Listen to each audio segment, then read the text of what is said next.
So, welcome to the second part of this session. QuTiP, comprehensive quantum toolbox written in Python. And since this is such a huge system, I'm glad that we have two speakers here today. San Shammah from Regan in Japan, an institution where I think all this more or less started, and still this is the institution where a lot of development is going on. But there are other places contributing, and Alexander Pitchford is representing one of these institutions. So welcome and thanks for having agreed to give a talk on QuTiP. We're looking forward to your talk. Thank you very much. Thank you to the chair. Thank you all for coming, and let me thank the organizers for this amazing workshop. So today we will give an overview of QuTiP, which is the quantum toolbox in Python. And I will first introduce what you can do with QuTiP, but first saying what quantum physics problems we're interested into, what is quantum technology, then give some overview of QuTiP potentiality, and also some information about the project management of this open source community and project. And then Alex will show an interesting application with a tutorial and a notebook. So first of all, what is QuTiP? QuTiP is used to simulate quantum physics dynamics on your laptop or on a cluster. And basically what is happening right now in quantum physics labs and also in technology transfer is that our systems that it's envisioned in the bottom part of the slide is actually not isolated with the environment.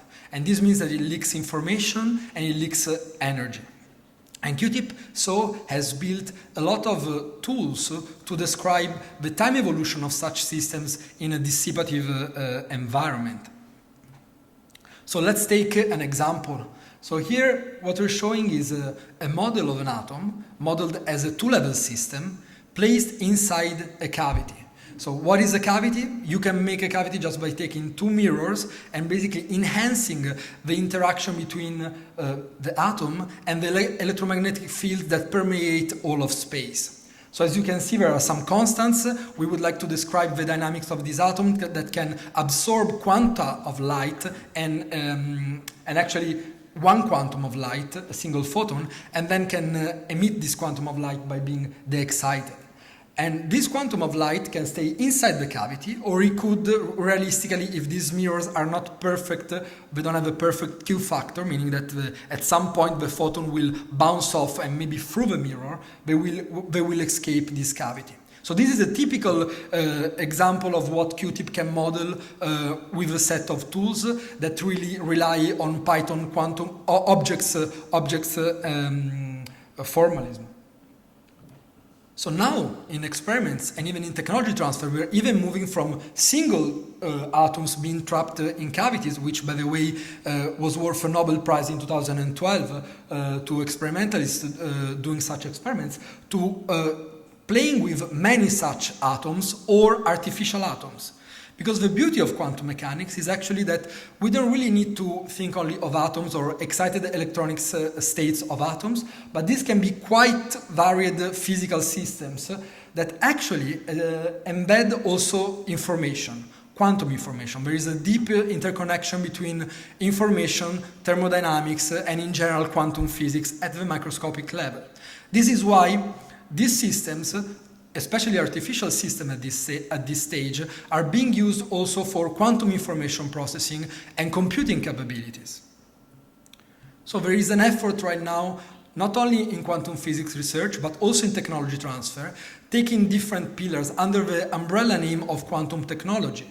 So computing could lead to do more inherently native quantum chemistry simulations that might have in the long run some applications. And also this communication of quantum information, when it is protected, might lead to secure connections. And an example of such applications for basic science that I think it's very exciting is the LIGO and Virgo experiments that are detective gravitational waves. So in their upgrade stage, they will use squeezed photon beams in their lasers to enhance the sensitivity of these experiments and hopefully even reduce to factors the noise of these systems.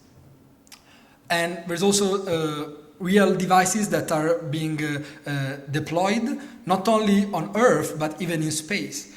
This is Micius, which is a Chinese satellite that was put in space only for the purpose of performing quantum experiments. And actually it shared quantum information and quantum states, the information about these quantum states, among two different parties several hundreds of kilometers apart in China. If you're interested into these topics, from research to technology transfer, I do write a quantum newsletter that is also hosted on Medium. So, quantum computing corporates, startups, and even academic centers are really leveraging on open source to build the infrastructure for quantum computers. And this is a table showing some of the key players that are present in this space. And what I want to point out here, since the time is limited, is just that most of them are using Python at least as a front-end user interface for the broad user base that might interact with, or it's in part is already interact with this quantum hardware from the cloud. And beyond computational advantage claims, I think that one of the most interesting things that is happening in this space is that theorists, quantum theorists, or if you may, data scientists, any of you, can now go online, sign up on some of these services, and basically make a quantum experiment occur live from the cloud. So this is, I think, it's a new step in physics and in the history of science. So for the first time, I think this model could be replicated outside of, let's say, the backdrop of commercial exploitation from these large corporates, even if they have very devoted research teams empowering these tools. But this could even be employed in institutional academic players with this idea of having open labs that can be accessed from the cloud, even beyond quantum physics. Of course, there are some constraints and some efforts, such as a lot of strain occurring between the nice higher level Python infrastructure and what happens with actuators and control software in the lab. But beyond what happens with this quantum hardware, there is really a sprout of projects that are happening in quantum physics for research purposes and education. So here's just an example of different projects. There is a more comprehensive list that you can find at the end of this link. And by the way, these slides will be put online. And you can see that basically QuTiP and QNet were really precursors of really a lot of activity that is now going on that are all using Python in some sort of way for doing very different things, from quantum optics in Julia to, for example, looking at a quantum many-body problem in the terms of a neural network with NetCat. And I wrote about this with Shammah about really the rise of open source in quantum physics research. And I really think that one of the most interesting things about this is that it is really removing any attrition between the replication of results that one might find in research papers. And as it has been pointed out, this is even more interesting because from reproducibility, we're going to reusability and generalization of these tools. And this may really accelerate the pace of scientific discovery.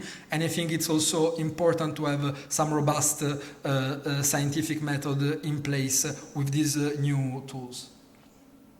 About this, I started a project that it's a repo called Open Source, and I would really like to make this a collaborative effort. So if you may join, there is really a very basic guide from scratch to end for everyone to build their own open source library that also has some focus for scientific research.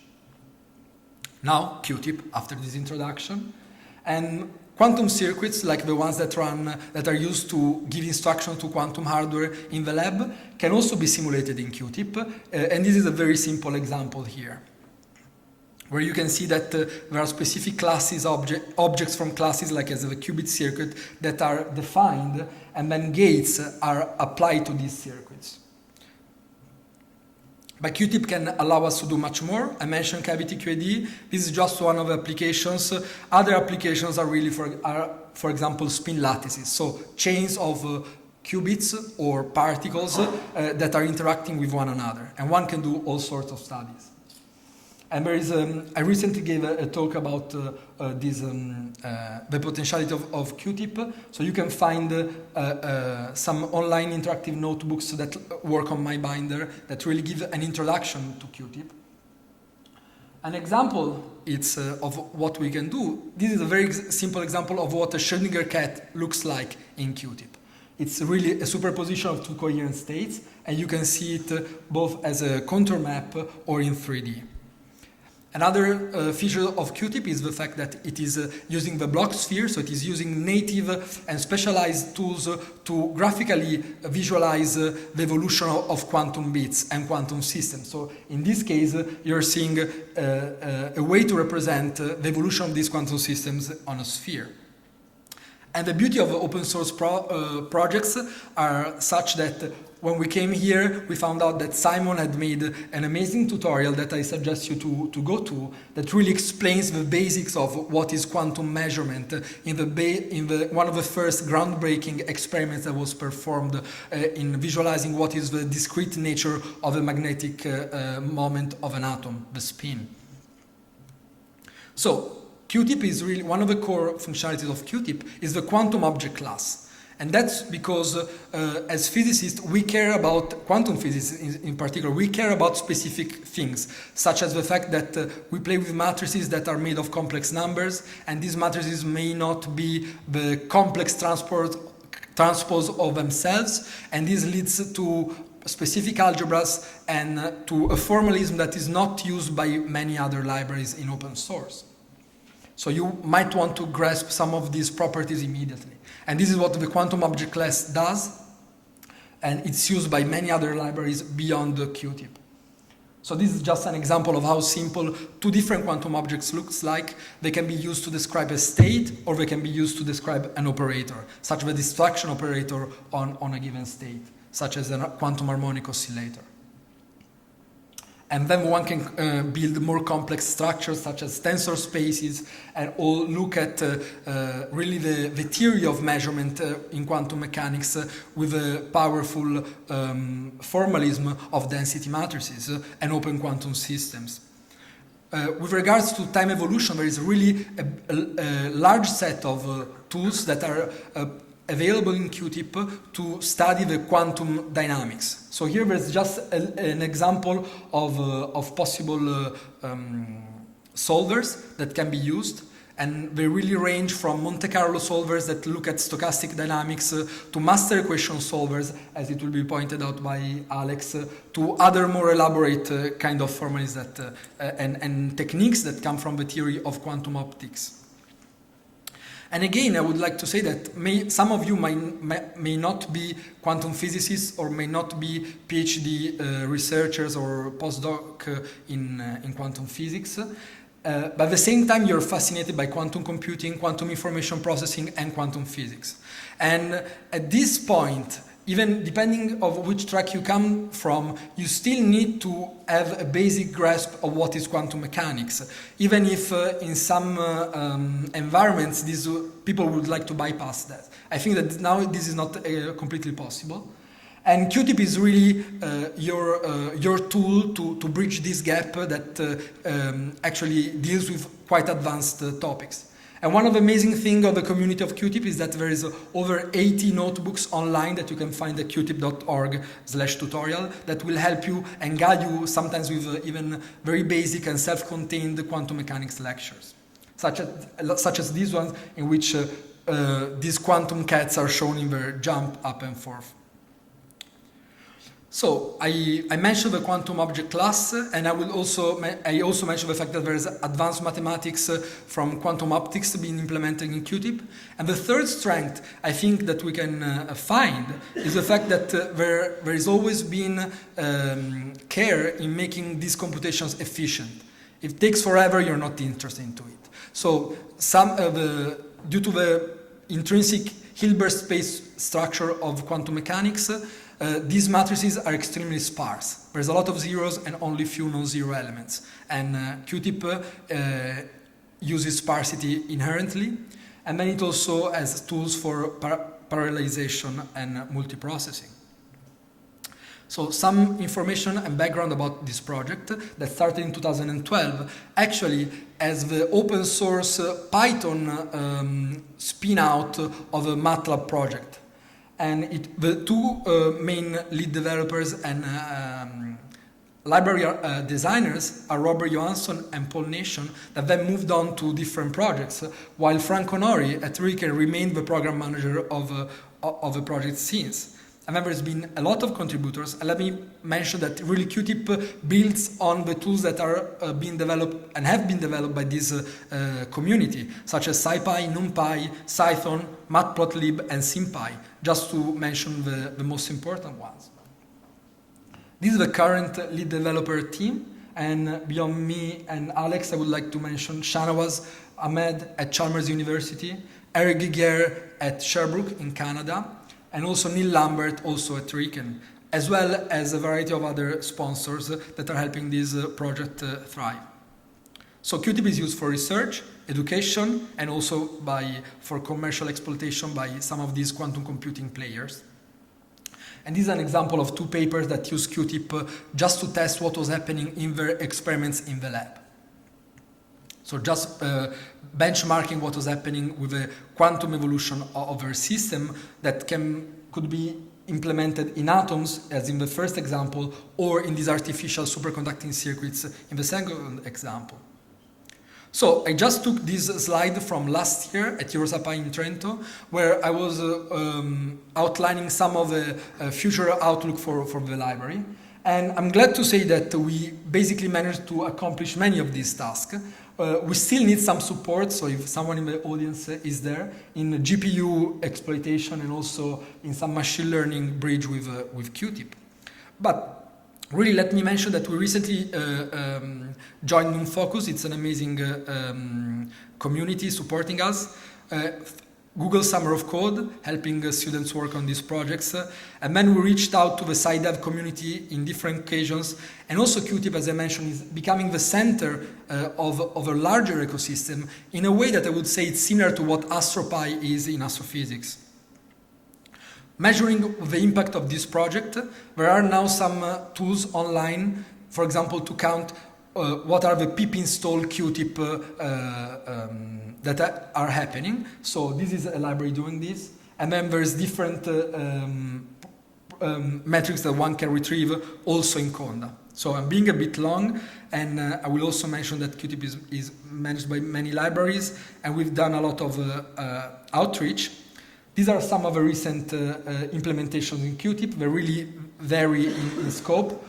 Let me mention that in the recent updates there is an effort in making stochastic solvers work more efficiently and in a more flexible way. And there's been two projects by Google Summer of Code students, Boxley at ETH Zurich and Shoumya Biswas at the University of Oregon, working on noise in intermediate system quantum devices. So really looking at these circuits not as perfect unitary transformations, but with the fact that these devices are affected by noise and energy dissipation, or implementing QuTiP with lattice models, and basically studying non-trivial topological effects, band structures, and so on, concepts that come from the condensed matter community. And with this, I thank you, and I leave the word to Alex. Okay, so thanks, Nathan, for that quite comprehensive introduction to QuTiP. So this is the first time I spoke somewhere where the audience isn't quantum physicists in general, so I thought I'd have a go at thinking about our library and thinking what's kind of usable elsewhere. So one of the coolest features, where are we? This one. So it's also the first time I've given a talk where I'm supporting myself with a notebook rather than slides, so let's see how this works out as well. So basically, Nathan's talked a lot about some of the new features, but I'm going to talk about one of the older features. And so right from the beginning, there was a focus from the original authors to make this the fastest simulator of quantum dynamics there is. And so we have two ways of solving time-dependent dynamics. So there's pros and cons with both of them. One we call string type, and the other we call function type, which will become apparent. One is recently much improved by our colleague Eric, who's an amazing person. And there's also some scope for further enhancement. So this is the reason why. So basically, I've got one very simple point to make and two kind of questions at the end. I've probably done it in a massively overcomplicated way, so Nathan will tell me when to move on quickly. So what we have here is a differential equation of a very familiar format to anybody involved in physics and I guess elsewhere.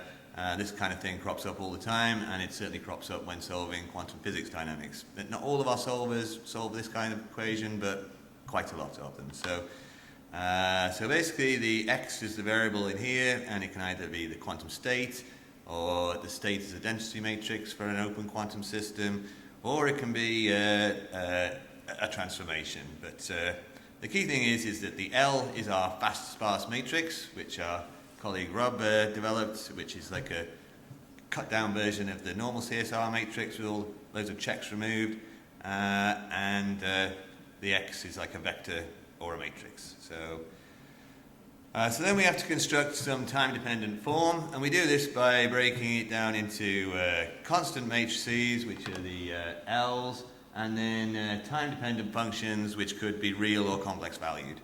And we construct that in QuTiP as a list. So this one here is a constant one, and this one here is a time-dependent one. And this time-dependent factor can either be a Python function, or it can be a string format. So why do we have the two? So the Python function one gets interpreted by Python at runtime, which means it can be slower, and the string one gets runtime compiled into some C shared object. So there's some compile time overhead, but it runs faster. So this is a compilation process. We're going to stick these slides up, so I won't go through that now because we're a bit limited on time. I did some example, which is kind of simple to understand, but we'll skip over the example and we'll go straight to, so these are our time-dependent functions, Python ones, and then the string ones. So they should be identical. And so we could run this one, and we see, let's give it a go. And we should get a little message that tells us it ran in, I know, those are the functions, what they look like. We initialize it in some up state, and the key thing about quantum is that whereas normally in like digital computing you would either have on or off, in quantum we have like a three-dimensional state, so this could be whizzing around everywhere. So basically, if we didn't have our external time-dependent fields, this qubit wouldn't do very much. But because we do, then these lines here show that how it moves around the sphere. So, but the key thing here, the key message is this took what's that, 56 milliseconds or something. So, and then we look at the string type, and we think, well, it's boring. This took almost 3 seconds. But then if we run it again, then we find it's very quick because it's now been compiled, that's stored in memory, and then we can have a quick look at. So at some point there's a trade-off, and in this particular example, because it's like really quite a simple example, we're going to have to run it quite a few times before we find the string type takes over in terms of performance. But if you had a more complicated example with a big system or more complicated functions, we would find this was quicker. So 20 executions, still the function type wins. But if we get up to, I think kind of breakpoint here is around about 10,000 executions, we find that compile code overtakes. So that's what I wanted to show, that there's this thing, it's applicable to, it's not just applicable to quantum physics, you could use this solving any time-dependent equation, so if anyone's interested, ask. And what I'm interested in is if there's any Python Python experts here who might be able to tell us how we can get away with this I don't like this temporary PYX file, and it would be quite nice if we could do away with, so find some other way of using compiled C without having to do this compilation, because compilation on Windows is a pain in the neck. It's difficult. So that's it. So I guess we're both open to questions now. Thank you very much. Time for a few questions. Let me start with maybe a difficult one, I don't know. You emphasized that open quantum systems is of course one thing which you address, and you have a lot of different solvers. You also showed superconducting circuits which are typically strongly coupled. You mentioned at some point you can do a non-Markovian effects. How far did you get in the coupling? And also, do you give feedback to the user how good approximation is? Yeah. Do you want me to answer non-Markov? Yeah, we can. Yeah, so we have various non-Markovian solvers. The main one which I've been involved in is based on the hierarchical equations of motion, which claim to be an exact model, but I mean this is still a subject of some debate, because but in terms of how you, I mean in most cases where people are sort of validating it, they just run it with like increasing size of the hierarchy until it stops changing. But I guess it's also been validated against this the bacteria that is made famous by the FMO, is it? Yes. So it correctly predicted this potential quantum effect in a bacteria which harvests light. So that's where it became famous. If I can just add something, is that recently there was a paper in which some of our co-authors in QuTiP participated to, in which these non-Markovian solvers with the hierarchical equation of motions and Matsubara techniques were compared to pseudo-modes, observing more correct dynamics than in solvers that did not have this memory, so Markovian environments. And actually this is a plugin, one of the recent plugins of this QuTiP ecosystem, which is called Matsubara, and it's a standalone library that builds upon QuTiP. Yes.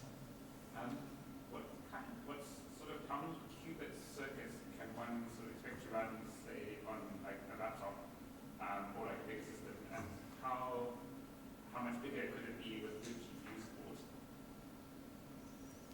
Do you know? Well, I've seen some simulations with like using the simulators such as Project Q and so on with 20 or something like this, or 30. But so of course there are some tricks that are used. In specific, not for circuit. So of course your space in theory grows as 2 to the n, so you're very limited. And in any case, even if you use GPU. And on the other hand, if you're interested more in quantum simulation, you might exploit the symmetries of the system, also for quantum computing purposes, and reduce the computational size of a Hilbert space or whatever object you're dealing with, and simulate more qubits. Yeah, I think it also depends what you want to do with the qubits. If you want to look at them in a dissipative model, then you'll do well to get more than 5, because then 11, then you're.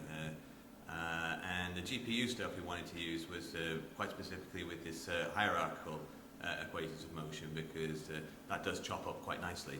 Whereas I think large, qubit registers are difficult to GPU.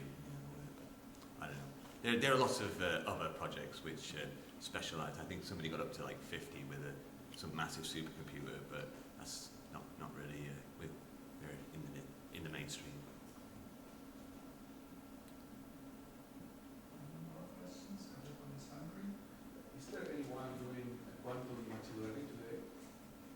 Yeah, so actually some of the libraries that I've shown are simulating quantum machine learning on standard devices, and some are doing experiments in quantum machine learning. So QuTiP is used also in these projects, although there are no specific machine learning or quantum machine learning functions in QuTiP. But for example, some of these protocols involve playing with variational algorithms of Hamiltonians that vary in time, and these Hamiltonians are implemented in QuTiP. One of the most comprehensive libraries that allows to do quantum machine learning is PennyLane, and it is developed by a startup called Xanadu, which is a University of Toronto spin-out. And is it competitive or compared to other approaches? It's not my field of expertise, Okay. so I will not comment on that. But it's a new way of doing machine learning.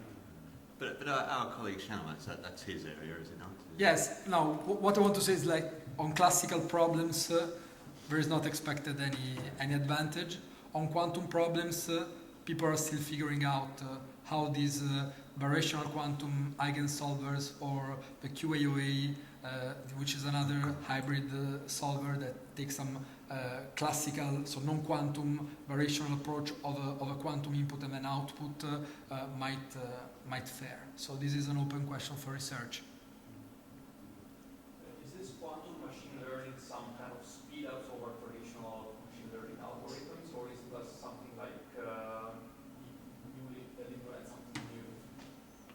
Yes, I would say it's something new, and moreover, the resources that are required for implementing specific algorithms vary. So in some cases, one would need something like a QRAM, and this is not currently available. So the estimates vary. Okay, I think we have to stop here. Over lunch, I guess there's lots of possibilities to discuss more on quantum physics and QuTiP. So thanks again, Alexander and Nathan.